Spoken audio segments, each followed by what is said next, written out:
Hi everybody, this is day 216 of the Chronological Bible Reading Plan, and I'll be reading the book of Nahum. The Oracle of Nineveh, the book of the vision of Nahum the Elkoshite. A jealous and avenging God is the Lord. The Lord is avenging and wrathful. The Lord takes vengeance on his adversaries, and he reserves wrath for his enemies. The Lord is slow to anger and great in power, and the Lord will by no means leave the guilty unpunished. In whirlwind and storm is his way, and clouds are the dust beneath his feet. He rebukes the sea and makes it dry. He dries up all the rivers. Bashan and Carmel wither. The blossoms of Lebanon wither. Mountains quake because of him, and the hills dissolve. Indeed, the earth is upheaved by his presence, the world and all the inhabitants in it. Who can stand before his indignation? Who can endure the burning of his anger? His wrath is poured out like fire, and the rocks are broken up by him. The Lord is good, a stronghold in the day of trouble, and he knows those who take refuge in him. But with an overflowing flood he will make a complete end of its sight, and will pursue his enemies into darkness. Whatever you devise against the Lord, he will make a complete end of it. Distress will not rise up twice, like tangled thorns, and like those who are drunken with their drink. They are consumed as stubble completely withered. From you has gone forth one who plotted evil against the Lord, a wicked counselor. Thus says the Lord, though they are at full strength, and likewise many, even so they will be cut off and pass away. Though I have afflicted you, I will afflict you no longer. So now I will break his yoke far from upon you, and I will tear off your shackles. The Lord has issued a command concerning you. Your name will no longer be perpetuated. I will cut off idol and image from the house of your gods. I will prepare your grave, for you are contemptible. Behold, on the mountains the feet of him who brings good news, who announces peace. Celebrate your feasts, O Judah. Pay your vows, for never again will the wicked one pass through you. He is cut off completely. The one who scatters has come up against you. Man the fortress, watch the road. Strengthen your back, summon all your strength. For the Lord will restore the splendor of Jacob, like the splendor of Israel. Even though devastators have devastated them and destroyed their vine branches, the shields of his mighty men are colored red. The warriors are dressed in scarlet. The chariots are enveloped in flashing steel. When he is prepared to march, and the cypress spears are brandished, the chariots race madly in the streets. They rush wildly in squares. Their appearance is like torches. They dash to and fro like lightning flashes.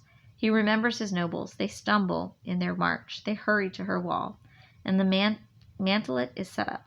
The gates of the rivers are open, and the palace is dissolved, and it is fixed. She is stripped, she is carried away, and her handmaids are moaning like the sound of doves, beating on their breasts. Though Nineveh was like a pool of water throughout her days, now they are fleeing.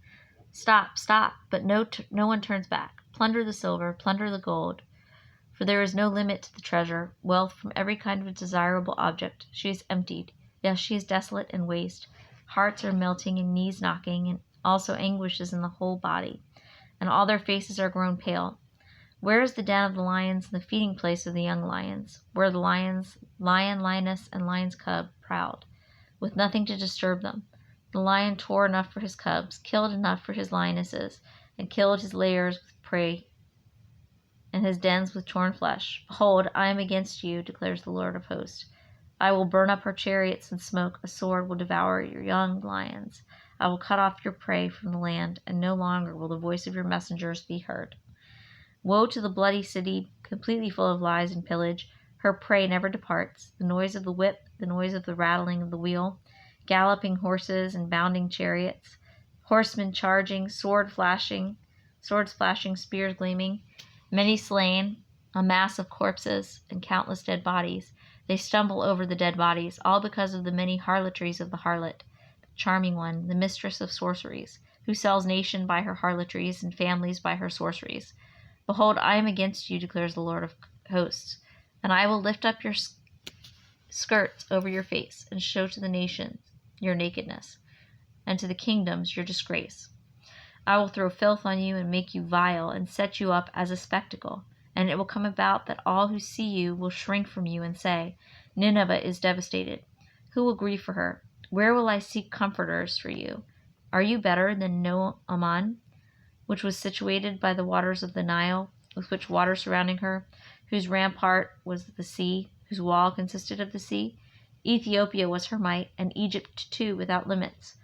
Put and Lubim were among her helpers, yet she became an exile. She went into captivity. Also her small children were dashed to pieces, and at the head of every street they cast lots for her honorable men, and all her great men were bound with fetters.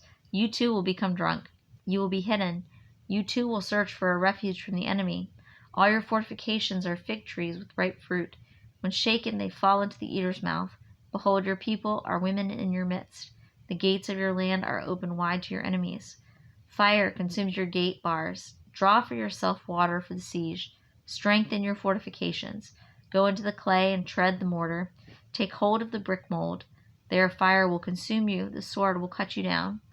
It will consume you as the locust does. Multiply yourself like the creeping locust. Multiply yourself like the swarming locust. You have increased your traders more than the stars of heaven. The creeping locust strips and flies away. Your guardsmen are like the swarming locust. Your marshals are like hordes of grasshoppers, settling in the stone walls on a cold day. The sun rises and they flee, and the place where they are is not known. Your shepherds are sleeping, O king of Assyria. Your nobles are lying down. Your people are scattered on the mountains, and there is no one to regather them. There is no relief for your breakdown. Your wound is incurable.